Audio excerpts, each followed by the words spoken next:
लोकसेवा आयोगामार्फत तालुका क्रीडा अधिकारी पदी कल्याण पोले यांची निवड झाल्याने औंढा शहरात भव्य मिरवणूक काढून सत्कार करण्यात आला। औंढा नागनाथ शहराच्या प्रमुख मार्गाने कल्याण पोले यांची मिरवणूक काढण्यात आली होती। लोकसेवा आयोगामार्फत तालुका क्रीडा अधिकारी पदी कल्याण पोले यांची नियुक्ती झाल्याने शहराच्या जुने बस स्थानक मंदिर कमान मार्गाने हेडगेवार चौक ते प्रमुख मार्गाने मिरवणूक काढून सत्कार करण्यात आला। तसेच श्री नागनाथा चरणी कल्याण पोले यांनी अभिषेक महापूजा करून श्री नागनाथा चरणी प्रार्थना केली।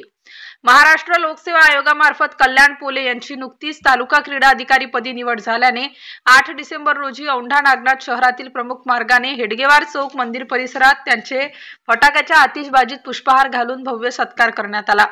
8वे ज्योतिर्लिंग नागनाथाचे दर्शन घेत पुण्यश्लोक अहिल्यादेवी होळकर यांच्या पर्णिकृती पुतळ्यास पुष्पहार घालून कल्याण पोले यांनी अभिवादन करून मित्रमंडळाच्या वतीने सत्कार करताना शरद पाटील, गणेश पाटील, लला झाजरी, माधव गोरे, माजी उपनगराध्यक्ष साहेबराव देशमुख, प्रदीप कनकुटे, कपिल खंदारे, नगरसेवक राहुल दंतलवार, सुंदर देशमुख, खंडू भांडे, सुनील देशमुख, मारुती पोले, मनोज देशमुख, बबन सोनवणे, बाळू मनोहर पोले, गोविंद आहेर, किरण पोले, अमोल गडदे, सुरेश चव्हाण, श्यामगिरी महाराज यांच्यासह मित्रमंडळाच्या वतीने कल्याण पोले यांची लोकसेवा आयोगामार्फत तालुका क्रीडा अधिकारी पदी नियुक्ती झाल्याने सत्कार करण्यात आला। न्यूज 91 मराठीसाठी नागनाथ मुळे, औंढा नागनाथ। खूप या दिवसाची वाट पाहण्यासाठी खूप संघर्ष करावा लागला। हा संघर्ष इतका सोपा नव्हता। तो संघर्ष स्वतःलाच माहीत असतो। दुसऱ्याला संघर्ष नाही कळत। आपण संघर्षाच्या काळामध्ये एकटे असतो, पण आनंदाच्या काळात सर्वजण असतात। याचा अर्थ असा नाही की सर्वजण आता आले माझा आनंद आहे। त्यांना कुठे ना कुठेतरी मला आयुष्याच्या प्रत्येक वाटचालीवर त्यांनी मदत केलेली आहे। मदत ही फक्त आर्थिक स्वरूपातच नसते, तर मानसिक पाठबळ हे पण खूप महत्त्वाचं असतं। आणि ते माझ्या घरच्यांनी, मित्रपरिवारांनी आणि शिक्षक वृंदांनी मला खूप सहकार्य केलं। त्याबद्दल मी त्यांचा खूप खूप ऋणी राहील। तरुण वर्गांना काय मार्गदर्शन करणार?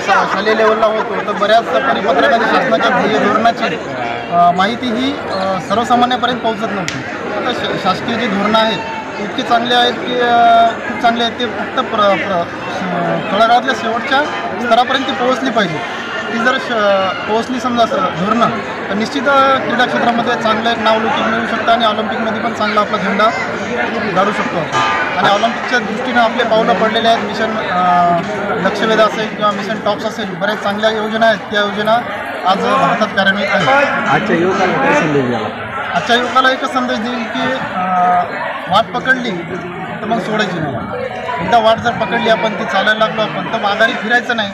आपल्याला माहीत नसते। फक्त एवढं आपलं दुर्भाग्य एवढं आहे की आपल्याला यश हे माहीत नाही। यश जर माहीत असतं तर निश्चित आपण तिथपर्यंत पोहोचण्यासाठी आपण धडपड करू। आणि माहीत नसतं ते देवाच्या हातात आहे। आपल्या प्रयत्नामध्ये हे यश लपलेलं आहे। ते आपण प्रामाणिकपणे प्रयत्न केले पाहिजे।